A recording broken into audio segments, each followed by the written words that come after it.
Semuanya.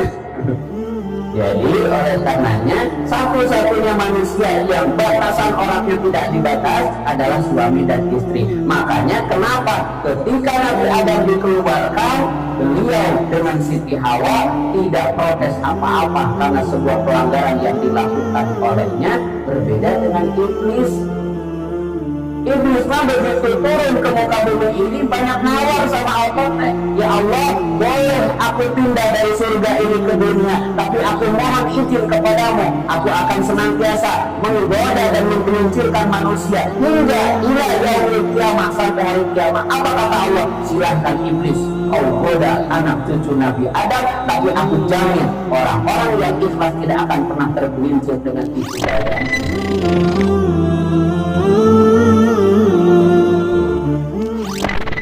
Assalamualaikum warahmatullahi wabarakatuh.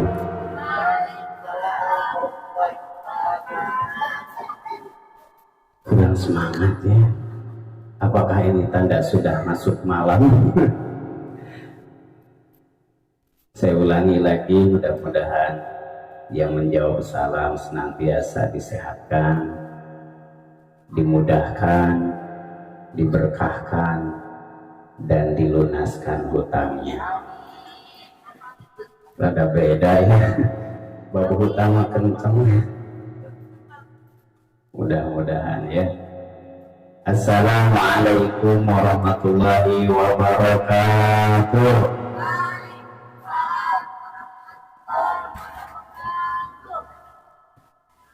Alhamdulillahilladzi arsala rasulahu bil huda wa dinil haqq liyudhhirahu 'ala dini kullihi wa kafaa billahi shahida. Asyhadu an la ilaha illallah wahdahu la syarika lah wa asyhadu anna Muhammadan 'abduhu wa rasuluhu wa la nabiyya ba'dah. Allahumma shalli 'ala sayyidina Muhammadin al-Fatihi lima ughliqa wal khatimi lima sabaqa nasiril haqqa bil haqqi wal hadi ila siratikal mustaqim wa ala alihi haqqa qadrihi wa miqdarihi al-'azim. Qala Allah ta'ala fi kitabihil karim wa huwa asdaqul qailin. A'udzu billahi as-sami'il 'alim minasy syaithanir rajim. Laqad kana lakum fi rasulillahi uswatun hasanah wa kama qala fi ayatil ukhra dzalikal kitabu la raiba fihi hudan lil muttaqin. Alhamdulillah, puji dan syukur kita limpahkan kehadirat Allah yang Maha Ghafur, Zat Allah yang Maha Pengatur, Zat Allah yang Maha mengetahui sekecil apapun keinginan, harapan, dan cita-cita hambanya, dan Zat Allah pula yang Maha memudahkan mencapai setiap keinginan, harapan, dan cita-cita hambanya. Dialah Allah yang melapangkan hati yang sempit, Dialah Allah yang memudahkan urusan yang rumit, dan Dialah pula Allah yang pasti memberikan kesembuhan dari setiap ujian sakit. Dengan hidayahnya Allah mudahkan kita ibadah. Dengan kasih sayangnya Allah pasti akan cukupkan rezeki kita beserta rezeki anak cucu keturunan kita. Dan dengan inayahnya Allah mudahkan kita ibadah. Dengan kasih sayangnya Allah cukupkan seluruh kebutuhan kita. Sholawat keliling salam terhenti-hentinya kita sanjungkan. Mudah-mudahan dikocorkeun, dikucurkeun, tur dikecerkeun kajungjunan orang sadayana habibana wa nabiyana Muhammad sallallahu alaihi wasallam, kehilat keluargina, ke sahabatna, ke tabi'in atau tabi'in. Oke, mudah-mudahan siapapun yang Allah hadirkan di tempat ini layak dan cocok mendapatkan syafaatul uzma kelak yaumil jaza wal hisab. Yang sama-sama kita hormati, kita muliakan seluruh jajaran panitia yang sudah berjibaku bekerja keras memenuhi dan menunaikan kewajibannya untuk pelaksanaan hari besar Islam Maulid Nabi besar Muhammad Sallallahu Alaihi Wasallam. Semoga setiap tenaga yang keluar, harta yang diinfakkan, dan pengorbanan yang dikeluarkan, Allah senantiasa balas dengan balasan yang berlipat ganda. Yang sama-sama kita hormati, kita muliakan perwakilan atau kepala desa atau yang mewakili, baik Bapak RW maupun Bapak RT yang sudah hadir di tengah-tengah kita. Mohon maaf tidak disebutkan satu persatunya, tapi insya Allah tidak mengurangi rasa ta'zim, rasa hormat, terkhusus kepada MOI Desa Pengle yang tadi sudah kita sama-sama simak sambutannya. Semoga beliau senantiasa dipanjangkan umurnya, dibarokahkan rizkinya, dan ditentramkan rumah tangganya. Terkhusus untuk Bapak, Ibu, para hadirin jamaah rahimakumullah, begitu memasuki area ini, aroma penduduknya masih muda-muda sangat kelihatan, dan tempat ini seperti taman-taman surga dari tadi. Ibunya ngaji, anak-anaknya lari-lari. Alhamdulillah, ini tempat yang paling menyenangkan.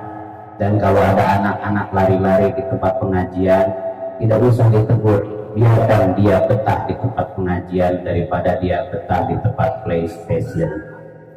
Jadi kalau lari-lari apapun biarkan saja, yang penting tidak mengganggu. Kenapa? Karena kalau dia dilarang di tempat yang baik, maka dia akan mencari tempat yang nyaman.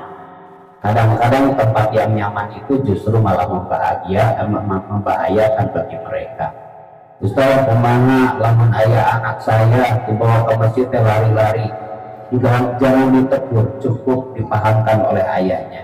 Nah, boleh ikut ke musola tapi jangan lari-lari, jangan dicorekan. Nanti juga kalau sudah dewasa, insya Allah berhenti sendiri. Pernah ada pribadi ningali di masjid ayah bapak-bapak lari-lari, kayak berun sorangan budakannya. Nah jadi, atau ibu-ibu pernah lari-lari itu di masjid, lari-lari si budak letik ya, kayak berun sorangan, insya Allah. Bapak Ibu yang dimuliakan Allah Subhanahu Wa Taala, kenapa kita harus bergembira terhadap kelahiran Nabi? Karena sesungguhnya inna iblisa rona arba'aronatin hina lu'ina wa hina ukhbitor wa hina wulida di Rasulillah sallallahu alaihi wasallam wa hina unzila di suratul Fatihah. Sesungguhnya iblis itu sedih dalam 4 hal, sedih dan nangis dalam 4 kejadian. Kejadian yang pertama, iblis itu sedih ketika dilaknat oleh Allah Subhanahu Wa Taala. Kenapa sedih? Karena berkaitan tentang perintah dari Allah untuk sujud kepada Nabi Adam. Ketika Allah memerintahkan u'budu li Adam fasajadu illa iblisa, beribadahlah kalian kepada Nabi Adam seluruhnya, sujud kecuali illa iblisa, kecuali iblis. Aba wastakbar wa kana minal kafirin, dan iblis dilaknat oleh Allah karena tidak mau sujud. Yang kedua adalah wahina urbito, yang kedua adalah ketika diusir dari surga ke dunia ini. Sama-sama Nabi Adam dikeluarkan dari surga, terus iblis juga dikeluarkan dari surga. Perlu kita ketahui, nenek moyang kita adalah Nabi Adam alaihissalam. Ternyata Nabi Adam itu tinggalnya di surga. Jadi kita tuh punya bakat menjadi ahli surga. Kenapa? Karena nenek moyang kita adalah ahli surga dulunya. Saya tidak terima kalau nenek moyang saya adalah kera. Dulu waktu sekolah teori evolusi bahwa nenek moyang manusia itu adalah kera. Siapa yang di sini mengaku bahwa nenek moyangnya kera? Saya termasuk tidak setuju nenek moyang kita kera. Karena apa? Karena tidak punya harapan mau kembali kemana kalau kita kera ya. Maka karena nenek moyang kita adalah Nabi Adam dan Nabi Adam tinggal di surga, maka kenapa orang yang meninggal disebut innalillahi wa inna ilaihi raji'un? kembali, mudah-mudahan kembali kita adalah kembali ke tempat semulanya nenek moyang kita. Pertama, ketika Nabi Adam dipindahkan tempatnya dari surga ke dunia ini, Nabi Adam pasrah, tidak protes. Siti Hawa pasrah, tidak protes, padahal Nabi Adam dan Siti Hawa diciptakan oleh Allah di surga itu dalam kondisi yang sakinah, mawaddah, warahmah. Makanya kenapa ibadah pertama yang dilakukan oleh manusia adalah pernikahan. Belum ada sholat, belum ada zakat, belum ada puasa. Tapi Nabi Adam pertama melakukan aktivitas sosial dan spiritualnya adalah nikah. Dan nikahnya Nabi Adam kepada Siti Hawa dengan membawa mahar, membaca sholawat Nabi. Rasulnya belum lahir, sholawatnya sudah muncul. Maka dalam rumah tangga kalau ingin tenang, tentram, lapang, bahagia, sakinah, mawaddah, warahmah, perbanyak baca sholawat. Karena mahar pertama yang dibawakan oleh Nabi Adam kepada Siti Hawa adalah sholawat. Mahar ini yang membuat status seorang perempuan menjadi halal di mata suaminya. Dan mahar ini yang membuat status haram menjadi halal. Pernah mungkin dulu, masih ingat gak para suami pada saat kita misalnya akad nikah, saya terima nikahnya anu binti anu dengan mas kawin seperangkat alat sholat dan musola ini dibayar tunai. Ada yang dengan musolanya atau dengan DKM-nya gitu ya, dengan bayarnya kalau begitu ya.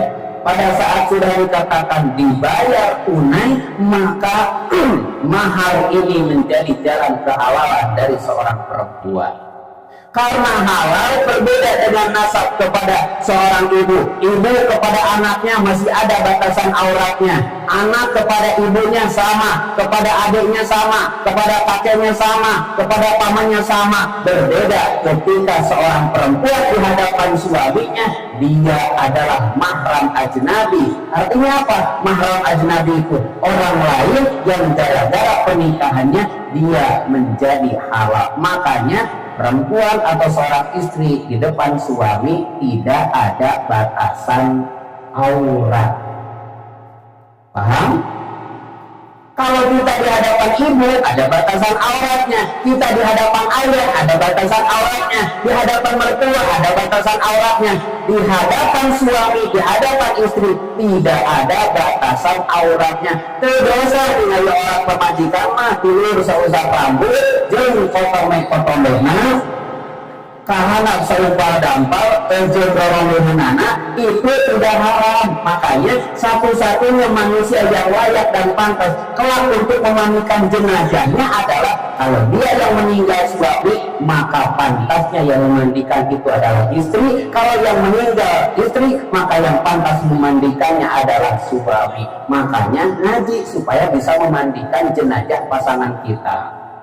Tapi jangan janji dari sekarang, nih kalau mengurang maaf kemananya di mandian besing geus maaf mah besing berkawin tong kudu di pikiran nanti pas akan urang datang atau nyisieunan gitu mahnya. Jadi oleh karenanya satu-satunya manusia yang batasan orangnya tidak dibatas adalah suami dan istri. Makanya kenapa ketika Nabi Adam dikeluarkan, beliau dengan Siti Hawa tidak protes apa-apa karena sebuah pelanggaran yang dilakukan olehnya. Berbeda dengan iblis. Iblis mah begitu turun ke muka bumi ini banyak nawar sama Allah, ya Allah, boleh aku pindah dari surga ini ke dunia, tapi aku mohon izin kepadamu, aku akan senantiasa menggoda dan menggelincirkan manusia hingga ila yaumil kiamah, sampai hari kiamat. Apa kata Allah? Silahkan iblis, kau goda anak cucu Nabi Adam, tapi aku jamin orang-orang yang ikhlas tidak akan pernah tergelincir dengan tipu dayamu. Maka iblis pertama kali menggoda manusia adalah mencerai-beraikan pernikahan, merusak hubungan pernikahan. Makanya setelah nikah mah banyak pujian. Dulu sebelum nikah pacaran ini anteng tapi bisa manggil oge saya untuk ketemu sebulan dirindu. Kadang-kadang romantis setiap ulang tahunnya, selamat ulang tahun, bari ngirim kue via WA gitu ya, nggak tahu enak Nanya sudah makan belum? Setelah nikah mah, makanya ada ujiannya. Orang yang belum nikah, kangennya sekangen-kangennya, oleh iblis didekatkan sedekat-dekatnya karena dia belum halal. Tapi setelah menikah, maka ujiannya adalah akan dijauhkan sejauh-jauhnya karena dia sudah halal. Dan sudah nikah mah, aku senyum dia jadi pahala. Senyum yang ikhlas, yang tulus, yang tidak melihat tanggal. Betul? Jangan sampai tanggal 1 sampai tanggal 15 senyumnya simetris, ke kiri 2 cm, ke kanan 2 cm. Kan senyum yang baik itu begitu ya, ke kiri 2 cm, ke kanan 2 cm. Seperti merek sepatu Nike. Nah, Nike itu kan senyuman. Ke kiri 2 cm, ke kanan 2 cm. Tabassumu akhuka shadaqatun. Senyum kepada saudaramu adalah sedekah. Ke saudara aja ada sedekah, apalagi ke suami. Maka para istri, para suami, jika sebelum nikah kita begitu murah senyum, itu tipuan untuk menggoda orang yang belum halal supaya berbuat zina. Tapi kenapa setelah menikah susah senyumnya? Ini bukan istri yang menjengkelkan, suami yang menjengkelkan, tapi pihak ketiganya membuat kita tidak merasa bahagia. Makanya kenapa setelah nikah itu banyak urusannya, padahal dulu masa sebelum nikah nggak tahu apa-apa, nggak banyak masalah. Makanya mudah-mudahan setelah nikah, bayangkan suami bukanlah laki-laki sempurna tanpa cacat, istri juga bukanlah perempuan sempurna tanpa kekurangan. Dua-duanya oleh Allah diciptakan dengan keadaan yang berbeda. Coba lihat dalam surat Ar-Rum ayat 21. Wa min ayatihi an khalaqalakum min anfusikum azwaja. Dan di antara tanda-tanda kekuasaan Allah, Allah ciptakan makhluk berpasang-pasangan. Kira-kira kalau kita beli sendal satu pasang sama tidak? Beda. Yang satu kiri, yang satu kanan. Makanya laki-laki dan perempuan beda, tapi disatukan untuk bahagia. Satu, laki-laki otaknya tidak tersambung. Makanya laki-laki itu antara perasaan dan logika dia tidak nyambung.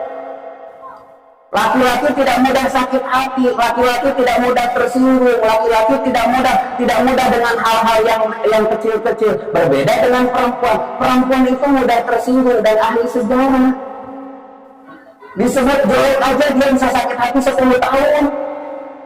Dia diingat, dikorek-korek. Begitu dandan nanya kepada suaminya, coba ayah lihat mama cantik enggak? Itu pertanyaan yang membingungkan. Dibilang cantik siun salah, dibilang jelek memang aslinya. Jujur kumaha, bohong kumaha, kesebesar jawabannya. Maka perempuan adalah ras terkuat di muka bumi ini. Makanya kalau saya bawa motor, bawa mobil di depan ibu-ibu, pokoknya mah banyak istighfar. Kenapa? Karena saya ke kiri, beloknya ke kanan. Kalau ditegur, amak-amak kan. Udah, jangan ngelawan lah, itu mah laki-laki. Itu perempuan. Karena apa? Karena seorang lelaki dewasa, seorang lelaki dalam usianya, dalam sepanjang hidupnya membutuhkan dua perempuan dalam hidupnya. Pertama, waktu kecil butuh kasih sayang ibunya, setelah dia tua butuh kasih sayang istrinya. Waktu kecil dia butuh kasih sayang ibunya, makanya kenapa Rasulullah Shallallahu Alaihi Wasallam nikah kepada Siti Khadijah yang usianya terpaut 15 tahun, karena Rasulullah di usia mudanya, di usia anak-anaknya tidak punya kasih sayang dari ibunya, dan dia memilih perempuan yang memiliki keibuan. Lebih dewasa dari usianya, lebih tua dari umurnya, karena yang dicari bukan perempuan yang cantik jelita, tapi yang dicari adalah perempuan yang dewasa, yang bisa memiliki sikap seperti keibuan. Maka jadi istri itu jangan sampai wajahnya keibuan, mulutnya kesebelasan. Jadi tukang main bola. Hati-hati dengan mulut seorang ibu kepada anak. Rasulullah itu dipanggil oleh Allah tidak menggunakan kalimat ya Muhammad, tidak. Innallaha wa malaikatahu yusholluna ala Nabi, disebutnya ala Nabi, bukan ala Muhammad. Tidak, beda dengan Nabi Adam dipanggil oleh Allah teh ya Adam, ya Zakaria, ya Yahya, ya Isa. Tapi kepada Rasulullah Allah memanggilnya dengan kalimat ya ayyuhalladzina amanu shallu alaihi wasallimu taslima. Ya ayyuhan nabi, manggilnya nabi. Makanya kenapa Allah subhanahu wa ta'ala menggunakan kalimat pujian kepada Nabi Muhammad sallallahu alaihi wasallam. Makanya dalam beberapa hadis, orang yang senang memuji, baik memuji Allah maupun memuji sesama manusia, maka dia akan hidup dengan terpuji. Biasakan para ibu manggil ke anaknya itu dengan pujian, anak soleh, kan gitu. Anak ganteng, mereteng-teng, si jasa koteng belum mateng. Pokoknya mau puji lah. Karena pujian itu tidak harus sesuai dengan fakta. Coba tadi ibu-ibu baca apa tadi? Tola'at badru alaina min sanil yatil wada wajaba syukru alaina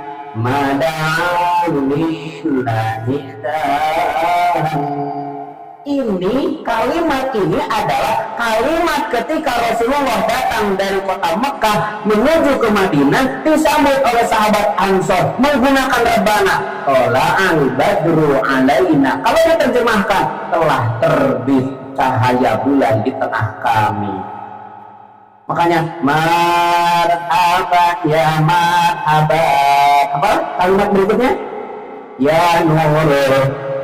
Apa nurul ini? Cahaya dua mata. Marhaban jadal Husaini. Tidak menyebut marhaban Muhammad, tidak. Panggilan yang digunakan oleh Allah, oleh sahabat Ansor kepada Rasulullah selalu menggunakan kalimat pujian. Karena apa? Ini ungkapan cinta, bahasa cinta. Bahasa cinta rata-rata seperti begitu. Manggil kepada anak, ganteng, pinter, soleh, mudah-mudahan jadi doa. Manggil kepada anak perempuan, neng, gelis. Suami manggil kepada istrinya, bidadari surgaku. Asli itu bisa bahagia. Jangan sampai orang lain yang muji, kita yang sakit hati. Sesekali aku bahagiakan istri teh. Kalau tidak bisa memberi sebongkah berlian, minimal sebongkah pujian. Panggil saja. Jadi di handphone itu jangan nulis istri teh Densus 88. Wah, ini seremnya. Udah panggil bidadari surgaku. Itu pas kebaca sama istrinya, dia senyum-senyum sendiri. Aslinya dalam hati, sebetulnya masa sih ada bidadari nyusuhan? Masa ada bidadari nyuci? Bidadari ngaruja. Gak apa-apa dah pujiannya, tidak harus sesuai seperti faktanya. Coba lihat orang yang sedang jatuh cinta, bertebar pujian. Oh, wajahmu seperti rembulan, padahal mah hidup. Apakah perempuannya sakit hati? Tidak. Kenapa? Pujian itu memang bentuknya seperti begitu. Rasulullah dicintai oleh para sahabat, dicintai oleh umatnya, maka kalimat salawat yang digunakannya pun adalah puja dan puji. Kenapa? Karena itu tanda-tanda rasa cinta kepada seseorang. Maka salawat ini menjadi sesuatu ajaran bagi kita. Sama istri juga memanggil suami dengan pujian, jangan manggil kalimat dengan nama langsung. Coba Allah langsung nggak memanggil nama Muhammad dalam Al-Quran. Tidak. Ya ayyuhan nabi qul azwajika wa banatika wa nisa'il mu'minina yudnina 'alaina min jalabihinna. Wahai nabi, ucapkanlah olehmu kepada istrimu, kepada anak perempuanmu, kepada istri kaum muslimin, hendaknya menjulurkan jilbabnya. Ya ayyuhar rasul, wahai rasul. Jadi kita panggil suami sesuai dengan kesukaannya, panggil istri sesuai dengan panggilan yang disukainya. Dulu saya memanggil istri itu sayang, lain sayang bilang sayang, yang Punya anak satu, dua, kita diskusi. Diganti dengan mama, didiskusikan berlaku tidak kalimat sayang itu setelah anak-anak kita muncul dan mulai belajar berkata-kata, belajar ngomong, belajar berbicara. Kenapa? Karena kalau kita menggunakan kalimat itu, khawatir nanti anak kita manggil sayang ke mama, kan jadi nggak nyambung ya. Sayang, hayang dahar, tuh dari anaknya manggil sayang ke emaknya. Maka semenjak itu digantilah mama. Mama dipanggil lain mama tuh mah lain itu mah penyakit mah nyawa penyakit mah ya mah gitu. Maka dipanggil. Setelah anak-anak mulai gede-gede, mulai ada yang dewasa, ada yang kecil sudah bisa berbicara dan sebagainya, terus kemarin diskusi lagi dengan istri, mah apa kita ulang lagi kata-kata seperti dahulu supaya rumah tangga kita sakinah mawaddah warahmah, seri tanda hayat. Kita sepakati ya, kita akan memanggil saling menyayangi karena Allah. Keren. Kenapa? Karena kalau kita tidak bahagia dalam rumah tangga, mau bahagia di mana? Kalau kita tidak menjaga dalam rumah tangga, kita mau bahagia di mana? Nunggu piknik dulu baru bahagia. Asal ingin bahagia kita harus OTW. Oke, tungguan dulu. Apa mana jelek-jelek? Atau healing, baliknya pusing. Udah ciptakan kebahagiaan di rumah kita. Kadang-kadang waktu di rumah itu kuda-kudaan, dinaikin sama anak, lucu. Insya Allah mendekatkan. Kenapa? Akan ada masa-masanya ibu dan ayah kepada anaknya boro-boro hayang main, untuk sekedar ngobrol saja susah. Maka kelihatan ini pasangan masih muda-muda. Ini pasangan yang sedang lucu-lucunya nih. Sedang lucu-lucunya, anak baru 3, rumah baru kita bangun, utang baru berapa bulan. Cicilan maksudnya ya. Benar. Kan butuh konsolidasi, butuh motivasi, dan butuh koordinasi. Bagaimana? Apa yang harus kita mohonkan kepada Allah supaya kalau doa suaminya sama dengan istrinya, supaya permohonan kepada Allahnya sama dengan istrinya, supaya karena doanya dari istrinya sama, suaminya sama, cita-citanya sama, lebih mudah tercapainya karena yang mendoakan bukan hanya suami atau istri, tapi berdua-dua. Bayangkan kalau Allah mencintai seorang suaminya, boleh jadi doa suaminya akan dikabul oleh Allah. Tapi ternyata suaminya sibuk bekerja. Dia kadang-kadang sholatnya tidak khusyuk, sholatnya tidak sesuai dengan standar yang diperbolehkan oleh Allah. Kadang-kadang selalu tertinggal. Ada backing istrinya dan senantiasa sholat tepat waktu. Dan ingat, doa seorang perempuan itu mustajab. Ibu kepada anaknya, istri kepada suaminya, doanya mustajab. Makanya doanya jangan jelek-jelek. Sia selingkuh tabrakan.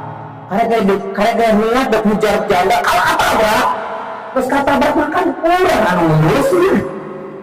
Gitu ya. Nggak sakit mah ada orang-orang kene, hilang nikmatnya. Makanya jangan berkata-kata yang jelek, karena suami atau istri itu adalah dua insan yang diikat dengan pernikahan, maka setiap kegiatannya jadi pahala. Istri bawa air diminum jadi pahala, suami bawa uang dipakai makan anak dan istri jadi pahala. Bayangkan, yang tadinya pemudanya tidak punya apa-apa, rata-rata setelah menikah manusia punya apa-apa. Mulai punya rumah, mulai punya kendaraan, mulai punya usaha. Dari mana? Dari doa istri, dari doa suami. Dua-duanya ahli sedekah. Makanya kenapa kita ambil nih hikmah ini? Rasulullah tidak pernah memanggil istrinya kecuali dengan memuji, dan istri Rasulullah tidak pernah memanggil suaminya kecuali dengan memuji. Manggilnya kepada Rasulullah bagaimana Siti Khadijah? Ya Rasulullah, ya Habiballah. Istrinya dipanggil apa oleh Rasulullah? Ya Humairah, wahai yang kemerah-merahan. Wahai yang kemerah-merahan. Coba lihat perempuan kalau sedang berdandan, subhanallah, apalagi kalau dipoto pakai filter, suaminya sampai kaget. Ya teh mama lain, namanya dina foto mama beliau begitu papanya pingsan. gitu ya. Jadi memang begitu supaya saling menghargai. Karena kalau di dalam rumah tangga tidak saling menghargai, akan dicabut barokah kenikmatan rumah tangganya. Kenapa demikian? Karena tadi setan akan mendekatkan sedekat-dekatnya kepada orang yang belum mahram, tapi akan menjauhkan sejauh-jauhnya kepada orang yang sudah mahram. Makanya dulu waktu pacaran diajak makan game indah sekali. Setelah nikah, eta makan apa itu indah-indah. Padahal saya duitnya mati salakinya. Gitu ya. Oleh karenanya, para teman-teman, rekan-rekan, dan para jamaah sekalian, ingat bahwa Rasulullah Shallallahu Alaihi Wasallam menjadi mahar atau menjadi mas kawin, sholawatnya mas kawin dari Nabi Adam untuk Siti Hawa. Tapi jangan nanya Siti Hawa dulu nikahnya di gedung mana, gedung atau di surga mah pakai IO apa gitu ya. Nah, kembali lagi kepada tadi, iblis begitu diperintahkan oleh Allah ke muka bumi ini, di samping dia minta izin untuk menjerumuskan manusia, dia juga ternyata minta tempat yang istimewa di dunia. Apa tempat yang paling betah bagi iblis di dunia ini? Hamam atau toilet. Maka hati-hati dengan toilet. Sering banyak orang kejadian masuk toilet kena jatuh, kena stroke, kena serangan jantung, mati dan sebagainya. Pernah nggak mendengar begitu? Kenapa? Si Anu kenapa dibawa ke rumah sakit? Tadi terjatuh. Di mana? Di toilet. Kenapa si Anu sakit? Tadi kena serangan jantung. Di mana? Di kamar mandi. Kenapa si Anu dibawa ke rumah sakit? Karena dia kena stroke. Di mana? Di kamar mandi. Makanya kenapa doa yang paling sering di antara doa-doa itu doa masuk toilet? Ada yang hafal doa masuk toilet? Allahumma inni a'udzubika minal khubusi wal khaba'is. Insya Allah lah, kalau punya anak sudah mulai masuk TK, DTA, TK, biasanya doa-doa itu hafal gara-gara anaknya masuk TK. Bahwa lama ke anaknya can asup TK karena doa itu. Akhirnya mau punya anaknya, moga anaknya di TK, di DTA, balik teh langsung maca doa lah. Nah, jangan lupa ya, makannya berdoa dulu. Allahumma barik lana fima razaqtana wa qina adzabannar. Kalau anaknya dah teh belowok bae. Makanya kadang-kadang harus bersyukur punya anak teh. Anak membuat kita menjadi lebih pintar, anak membuat kita menjadi lebih dewasa, bahkan anak membuat kita lebih sabar. Maka semangatlah bikin anak. Tuh, lagi mah tepuk tangan. Dan produksi yang paling enak adalah produksi anak. Kembali lagi ya. Jadi apa? Maka hati-hati ibu, para ibu, para perempuan, para istri, jangan menggantungkan pakaian di kamar mandi. Kenapa bahaya sekali? Ini tempat yang paling rawa. Kecil tapi banyak orang yang kecelakaan di kamar mandi. Padahal kamar mandi itu enggak luas, kalau porosotan. Tapi banyak kecelakaan. Emang di kamar mandi ada porosotan, ayun-ayunan gitu? Nggak ada, tapi banyak kecelakaan. Makanya Allahumma inni a'udzubika minal khubusi wal khaba'is. Beda dengan orang tua kita zaman dulu, kamar mandinya di luar. Kamar mandinya kadang-kadang di kebon. Baca doanya di mana tah? Ya pas di kebon baca doanya, setan aja bingung mana. Luas sambil ngobrol, kadang-kadang di sawah. Orang tua zaman dulu kan begitu. Saya asal dari Garut. Kamar mandi kadang-kadang di atas empang tuh, di atas empang di situ. Jadi dulu orang mau ke kamar mandi, keluar rumah dulu sehingga dia aman dari fitnah kamar mandi. Maka tadi saya ngobrol dengan seorang profesor ketika mengadakan acara manasik umroh di Merkur. Beliau mengatakan begini, Ustaz tahu tidak, ternyata anjuran Rasulullah ketika kita bangun harus baca doa dulu, itu adalah cara untuk terhindar dari serangan penyakit jantung, stroke, dan darah tinggi. Emangnya kenapa? Begini, kalau orang begitu bangun langsung ke kamar mandi, maka butuh adaptasi air dingin ke tubuhnya, ke suhu tubuhnya, sehingga banyak orang yang terkena penyakit secara tiba-tiba ketika di kamar mandi. Suhu tubuhnya tidak beradaptasi, langsung diguyur. Makanya kenapa? Duduk dulu, baca dulu doa, alhamdulillahilladzi ahyana ba'da ma amatana wa ilaihi nusur. Setelah itu baru melangkah ke kamar mandi, tutorial masuk ke kamar mandi. Kan gitu, ada tertib. Begitu masuk dibuka dulu, dan dibuka memang bisa asuh. Dan berdoa dulu tadi ya, Allahumma inni a'udzubika minal khubuthi wal khaba'is. Kalau dia mau mandi besar, wudu dulu, airnya langsung, jangan dikenakan ke ini. Kenapa? Karena tubuh butuh adaptasi. Sama seperti renang di kolam renang air panas, tidak boleh langsung loncat kalau belum ada adaptasi. Sama air dingin juga tidak boleh langsung mengenai tubuh kita. Jika ke kamar mandi, maka hati-hati, meskipun banyak uang dan uangnya tidak berseri, jangan bikin kamar mandi dipernyaman sampai betah. Apalagi bawa TV mah, nggak boleh. Ustaz, bawa TV mah nggak mungkin, saya suka bawa HP. Jangan bawa handphone. Kenapa? Karena banyak sekali masalahnya. Berikutnya, apa yang paling disukai oleh setan di muka bumi ini, kata iblis? Yaitu pasar. Pasar itu kadang-kadang kita mau belanja A, B, dan C, ternyata yang dibeli malah D, E, G, F, dan sebagainya. Yang mau dibeli ini, yang dibeli itu, kadang-kadang begitu. Seringkali terjadi seperti begitu. Makanya para suami, para istri, kalau belanja ke mall, istri pegang tangannya. Sama bisa apa itu. Beli baju cuma satu, tapi satunya dipakai. Pegang. Itu teh memegang tangan istri adalah perpaduan antara romantis dan ekonomis. Romantis alkohol, romantis ekonomis alkohol ya. Supaya itu segala dicopot, itu maksudnya. Sambil terus baca ayat kursi si salakina teh Allahu la ilaha illa huwal hayyul qayyum, supaya kita bawa usah tabak gitu.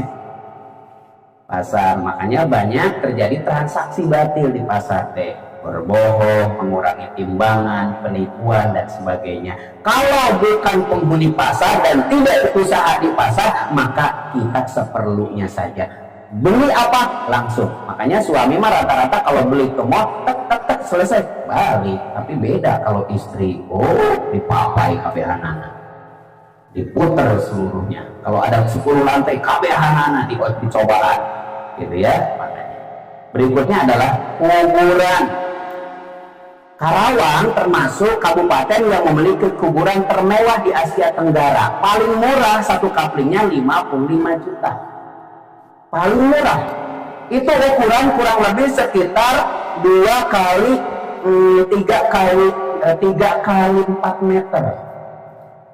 Di Sandiago, di Al-Azhar itu paling murah 55 juta. Oh, pantesan sekarang terbuka dan terjawab masalahnya. Kenapa orang Karawang banyak yang takut mati? Karena kuburannya mahal. Itu mungkin salah satu alasannya. Coba lo murah masih kena tepak boro-boro. Maka sunahnya masuk ke kuburan itu adalah mengucapkan salam. Sunahnya begini: Assalamualaikum ya ahlat diyar wa inna insyaallahu lahiquna bikum. Keselamatan bagi engkau penghuni tempat ini, sesungguhnya aku akan bertemu denganmu. Nah, ucapan salam ini adalah menandakan bahwa ahli kubur bisa mendengar ucapan kita. Makanya dianjurkan berucap salam kepada area pekuburan, meskipun yang dikubur cuma beberapa orang saja. Tapi syaratnya jangan nunggu dijawab. Assalamualaikum. Mana sih tengah jawabannya? Sombong. Tidak boleh. Kenapa? Karena 2 salam yang tidak boleh dijawab oleh manusia. Pertama, salam ketika masuk ke area pekuburan, karena dia untuk almarhum dan almarhumah, untuk ruh-ruh yang ada di situ. Yang kedua, salam setelah selesai sholat. Assalamualaikum warahmatullah. Assalamualaikum warahmatullah. Salam tersebut untuk malaikat yang mencatat dari takbir sampai salam. Biarkan malaikat yang mengucapkan waalaikumsalam. Jadi kalau ada suami sedang sholat di rumah, istri jangan kegeeran. Assalamualaikum, waalaikumsalam. Nah gitu ya, karena salam itu bukan untuk manusia tapi untuk malaikat. Selanjutnya, Bapak Ibu yang dirahmati Allah Subhanahu wa taala, pemotongan tempat hewan, gitu ya, tempat pemotongan hewan. Kenapa tempat pemotongan hewan termasuk yang disukai? Karena banyak darah. Makanya kenapa orang kalau ada kejadian, eksiden, kecelakaan di jalan raya, darahnya kemana-mana, maka yang pertama dilakukan adalah hilangkan darahnya. Kenapa harus dihilangkan darahnya, dibersihkan darahnya? Karena setan suka dengan darah dan disebut dengan majrodam. Kalau masuk ke dalam diri manusia melalui peredaran darah, kalau dia ini menjelma menjadi makhluk yang mengerikan, dia menggunakan dan memanfaatkan darah. Makanya kenapa seorang perempuan yang baru saja melahirkan harus ditunggu, karena darah nipasnya sedang segar-segarnya. Makanya di kampung suka ada yang nunggu, di kampung suka ada yang nunggu, kadang-kadang menunggu namanya jadi koma, atau stres orang nantinya, itu kayak lahir gitu nah. Ditunggu itu kenapa? Karena darah segar memang mengundang setan. Di Eropa mah tuh tinggal di Dracula, makanannya teh darah kan gitu ya. Beda lah kalau juri di Indonesia mah insya Allah tidak terlalu membahayakan. Karena apa? Karena kadang-kadang pakaiannya juga tidak keren. Indonesia mah negara dengan produksi hantu terbanyak di dunia, gitu ya, miloba ada bisa. Cuman jangan percaya jin dan setan ada, tapi juri juri mah nggak ada. Orang yang merasa takut dengan hantu, 99% orang yang mengaku takut hantu tidak pernah ketemu hantu. Ketemu tidak pernah, melihat tidak pernah, nomor WA na teu boga, akun TikTok na eueuh. Terus takutnya dari mana? Dari pengulangan kalimat yang diulang-ulang oleh orang tuanya. Awas aya juri. Atau film-film dan sinetron. Serem-serem kan di Indonesia masih. Pokoknya kasihan kan juri di Indonesia mah dieksploitasi. Padahal juri menakutkan, padahal mah si dana orang yang menakutkan juri. Makanya kalau teman-teman betul ini asli ini. Itu namanya tipuan pikiran. Menakutkan sesuatu yang belum terjadi adalah tipuan pikiran. Takut suami selingkuh belum terjadi, tipuan pikiran. Muncul jadi was-was, jadi suuzon, akhirnya hidup tidak sakinah, tidak bahagia. Karena apa? Karena muncul curiga. Makanya was-was itu menjadi materi utama dalam surat Al-Falaq. Qul a'udzu birabbil falaq, lanjut kepada qul a'udzu birabbin nas. Kedua surat ini disebut muawwidataini, dua surat perlindungan.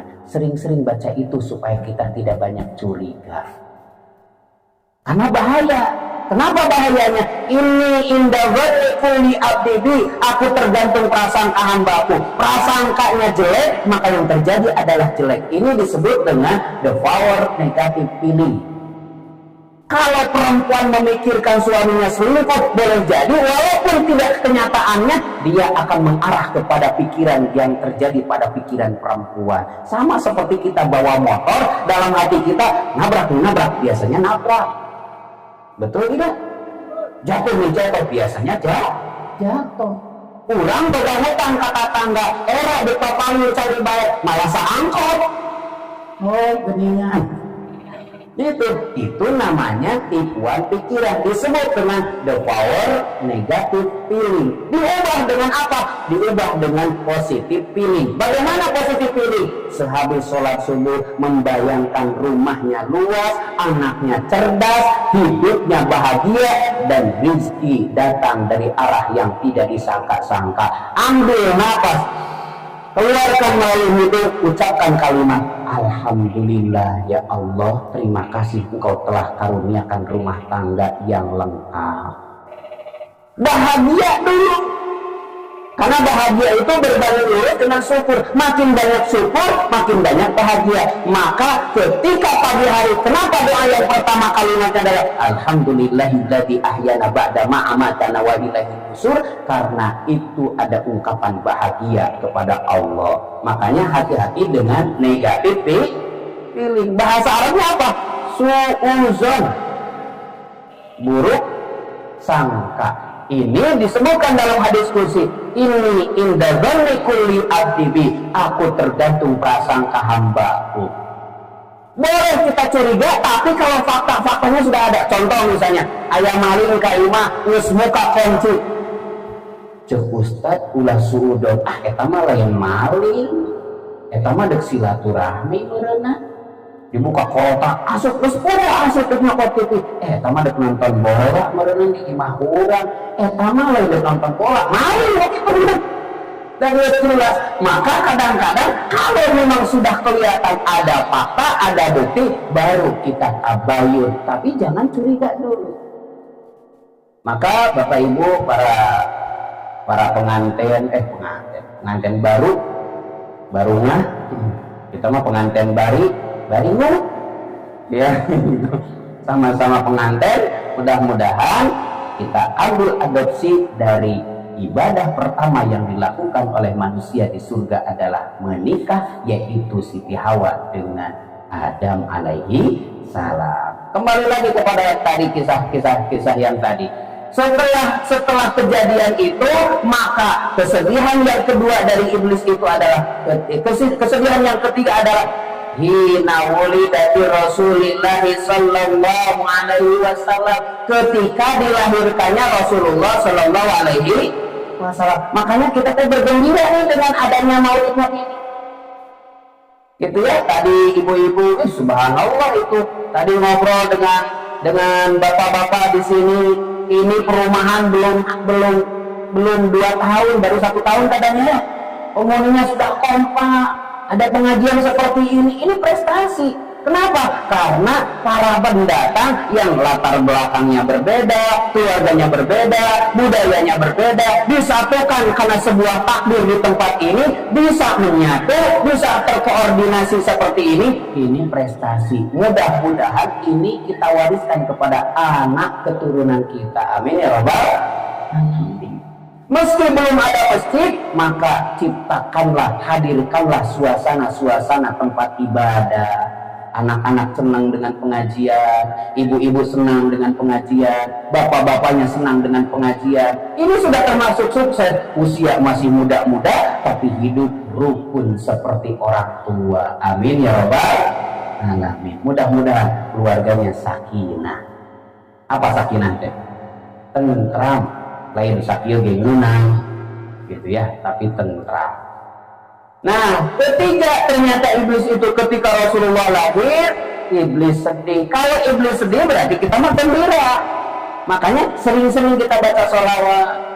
Apalagi kita dalam kondisi misalnya baru mulai ini, tinggal di rumah ini. Kata suami teh, sesekali aku meeting dengan suami teh yang serius. Ini mah kadang-kadang sekali ngobrol pas kedek ngeridit motor. Bari bawa brosur. Wah, ini motor tinggal mau lunas 2 bulan lagi, mau ngutang apa lagi? Beri ketagihan ngutang teh. Sesekali aku gini, apa nih hajatnya? Apa doanya? Sok kita berdoa. Udah tahun depan kita ingin punya usaha. Yuk kita sama-sama. Istri berdoanya sama, suami berdoanya sama, digabungkan menjadi 2 kekuatan. Banyak berdoa, banyak mendoakan, banyak minta didoakan, maka akan banyak kemudahan. Saya masih ingat dulu awal-awal dengan istri. Begitu kita nikah, waktu itu saya bilang, berani enggak kita langsung mandiri, berpisah dengan orang tua kita masing-masing. Bukan mereka tidak sayang, tapi kita belajar untuk tidak membebani mereka. Cukup dari bayi sampai kita menikah, mereka kesulitan dengan kita. Setelah menikah, kita berusaha sekuat tenaga, tidak membagi kesulitan, tidak membagi masalah, kecuali kalau kita sudah butuh saran dari orang tua. Ngontrak, subhanallah, ketika ngontrak itu, ketika jauh dari orang tua itu kita belajar dewasa. Marah ada, marah ada, tapi tumbuh menjadi dewasa. Kenapa? Karena setelah kita berdua, keputusan kita akan dipengaruhi oleh kedewasaan kita. Maka mudah-mudahan rumah tangga semakin dewasa. Ya, untuk menjadi dewasa itu butuh latihan, memahami, gitu ya, mengerti, menerima. Kalau sekedar tua mah gampang, diam dulu itu dia nanti tua sendiri. Tapi untuk menjadi dewasa kita butuh pemahaman. Nah, berikutnya yang terakhir adalah hina unzila suratul Fatihah, ketika diturunkan surat Al-Fatihah. Apa suratul Fatihah itu? Surat yang disebut dengan sab'ul masani, 7 ayat yang diulang-ulang. Maaf punten teman-teman, rekan-rekan, sahabat-sahabat sekalian, tidak ada satupun ayat yang paling mudah dibaca oleh umat muslim di seluruh dunia kecuali suratul Fatihah. Kenapa? Rata-rata meskipun dia awam, Fatihah pasti hafal, betul tidak? Waktu Agustus kemarin saya bimbing jamaah umroh, ada kurang lebih sekitar 45 jamaah umroh. Itu di Mekah itu anak baru usia 3 tahun sudah bisa ngomong bahasa Arab. Betul? Kenapa coba bisa ngomong bahasa Arab? Karena orang Arab, ibunya Arab, ngomongnya Arab, bapaknya Arab, temannya Arab, rekan-rekannya Arab. Wajar anak seusia itu di sana bisa bahasa Arab. Yang tidak wajar adalah orang tinggal di Indonesia, anaknya berusia 4 tahun atau 3 tahun, dia ngomong dengan ibunya bahasa Sunda dan bahasa Indonesia, dengan gurunya bahasa Indonesia, tapi ketika disuruh baca suratul Fatihah, dia hafal. Berarti ini yang disebut dengan sab'ul masani. Ajaib memang Fatihah itu. Ajaibnya di mana? Disebut dengan Al-Fatihah itu adalah pembuka. Pembuka apa? Pembuka bahagia, pembuka tentram, pembuka rezeki, pembuka kebaikan semuanya. Makanya seluruh Al-Quran dikumpulkan maknanya dalam Al-Fatihah, seluruh Al-Fatihah dikumpulkan maknanya dalam Bismillah, seluruh Bismillah dikumpulkan maknanya dalam huruf ba-nya lafaz Bismillahirrahmanirrahim. Apa itu ba? Ba itu namanya tauhid. Apa itu tauhid? Mengesahkan Allah. Apa mengesahkan Allah? Kita makin kenal kepada Allah. Nggak mungkin kita bisa ibadah kalau kita tidak kenal. Sok kita belajar dalam diri kita. Allah itu kalau menciptakan sesuatu pasti sempurna. Coba teman-teman, rekan-rekan, pernah nggak kita mikir, lihat ke wajah kita, Allah tuh nyiptain hidung ini sempurna, nggak ke atas bolongnya? Coba kalau ke atas bolongnya musim hujan kudu pakai payung, betul tidak? Di sini bulunya lebat, tumbuh setiap hari, setiap masa. Kadang-kadang kita harus dicukur berapa bulan sekali. Ada bulu mata, bulu hidung nggak tumbuh-tumbuh, betul tidak? Ini bulu mata tumbuh tidak? Alis tumbuh tidak? Terus lagi ke bawah nih, di mulut kita ada namanya air liur. Air liur itu netral, tawar, tidak asin. Kenapa? Supaya kita bisa mencicipi aneka rasa makanan. Coba kalau air liur kita misalnya asin, ngasaan kopi jadi asin, ngasaan teh manis jadi, ngasaan seblak jadi, semuanya jadi asin. Maka dibikin tawar. Ustaz itu ada di mulut seperti begitu. Maaf, kadang-kadang bukan hanya netral rasanya, fungsinya juga, ukur dan kadarannya juga tidak pernah terlalu banyak, tidak pernah terlalu sedikit. Pernah nggak kita misalnya air di mulut kita berlebihan? Nggak pernah. Naik lagi ciptaan Allah yang ke mata, air mata, konon katanya menurut dokter itu rasanya asin. Ulah nanya ke biasaan kan Ustaz, ulah asin teh itu hasil penelitian. Sama seperti orang Sunda kalau bilang ke teh ucing itu asam. Coba kan, teh ucing teh asam. Pertanyaannya, orang ngomong teh ucing asam emang geus ngaletah? Da encan atuh geus ngasaan. Jadi tidak harus dibuktikan kalau begitu. Mata dan air matanya ini ternyata asin, diciptakan dengan asin. Kenapa? Supaya makhluk kecil yang masuk melalui mata cukup dikinikan langsung mati sendiri, hilang sendiri. Makanya kadang-kadang kita heran, cukup digesek-gesek seperti ini bendanya hilang. Allah Maha tahu yang masuk ke mata tidak mungkin burung merpati. Maka dibikinlah asin. Supaya apa? Supaya kadar asinnya menghancurkan benda-benda molekul yang kecil melalui mata kita. Makanya kenapa? Ketika air asin dimasukkan ke mesin mobil dan motor, maka besi itu akan hancur dengan sendirinya. Terkadang besi yang kuat hancur dengan karat. Kenapa? Boleh jadi karena ada kadar asinnya. Allah ciptakan ini dengan asin. Tidak percaya? Sampai asaan terpercaya. Keringat aja kadang-kadang begitu, di pori-pori misalnya. Berikutnya apa? Ini rasanya ternyata pahit. Supaya apa? Waktu tidur supaya tidak diganggu oleh nyamuk, oleh benda, oleh semut dan sebagainya. Coba kalau sedang tidur ada semut yang masuk ke telinga kita nggak bisa nolak. Meskipun ada tulisan semut dilarang masuk, dan tetap akan masuk. Kira-kira ini kebetulan tidak nih? Kebetulan tidak? Tidak, semuanya diciptakan secara sempurna oleh Allah. Makanya kenapa kita patut bersyukur, di balik semua penciptaan kita ada peran Allah. Makanya kenapa kita sering memohon, meminta kepada Allah dengan kalimat syukur, karena banyak nikmat yang tidak bisa kita hitung. Andai diambil nikmat rasa kita, nikmat mata kita, nikmat telinga kita, pendek kata kita diberikan di ujian sakit, maka diambil 3 hal dalam hidup kita. Pertama, orang sakit akan diambil nikmatnya makan. Yang kedua, akan diambil cahaya wajahnya. Yang ketiga, akan diambil dosa-dosanya. Makanya kalau ada orang yang sakit, kita nengok, coba tanya, mau makan apa? Bubur? Enggak. Nasi nggak mau, susu atau susu nggak mau, terus apa roti nggak mau, buah-buahan ini supaya seger ya nggak mau, terus mau apa tuh? Mau muntah. Bukan susah ya belinya. Jadi oleh karenanya ternyata Allah ketika menciptakan sesuatu diambil satu saja. Pada saat sakit tidak ada kenikmatan kecuali kesehatan itu ada dalam tubuh kita.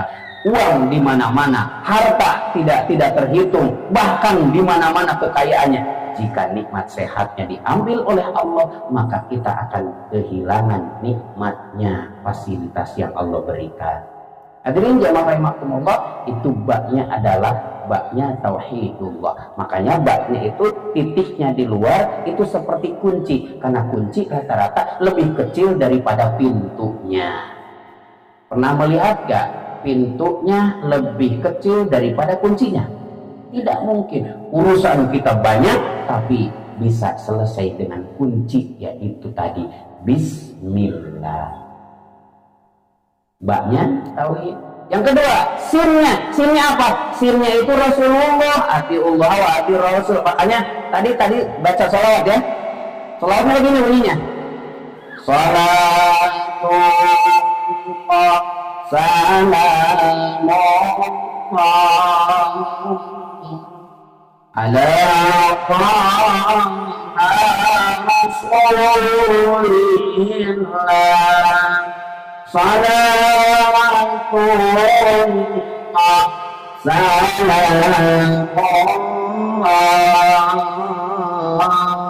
bareng ala ya habibillah habibillah. Sin itu siapa sih? Rasulullah.